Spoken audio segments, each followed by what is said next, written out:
ఈ ఆకుని సిర్రాకు అంటారు. సిర్రాకు మన చిత్తూరు సైడే ఉంటుంది. ఇటు సైడు విజయవాడ సైడు ఈ ఆకు కనిపించదు. హైదరాబాద్ సైడ్ కూడా ఈ ఆకు ఉండదు.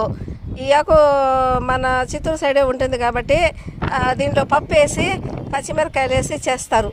ఈ ఆకు చాలా బాగుంటుంది. అక్కడ రాగిపిండి పోసి సంగటిని బియ్యము ఉడకబెట్టి దాంట్లో రాగిపిండి పోసి సంగటి చేసి ఈ కూర వేసుకొని తింటారు. మనకు జ్వరం వచ్చినప్పుడు కూడా కట్రసం పెట్టి తిరగబోయకుండా రసం పెట్టి జీలకర్ర మిరియాలు ఇంగువ అంతా వేసి చింతపండు కలిపి రసం పెట్టి ఆ రసానికి ఈ చిర్రాకు ఫ్రై వేసి మనకు పెట్టారనుకోండి, ఈ చిర్రాకు ఫ్రై ఆ రసం తింటే మనకు జ్వరం పోతుంది.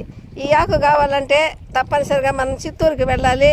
లేకపోతే అక్కడి నుంచి వాటి విత్తనాలు తెచ్చి ఇక్కడ వేసుకొని నాటుకోవాలి. అలానే మేము కుండీల్లో వేసాం. ఈ మధ్యలోనే తీసేసాం కాబట్టి మళ్ళా మొలకలు వస్తున్నాయి. ఇవే చిర్రాకు మొలకలు అంటారు. చాలా మంచిది ఈ చిర్రాకు కూడా మనకు ఆరోగ్యానికి తింటే. ఇక్కడ దొరకదు.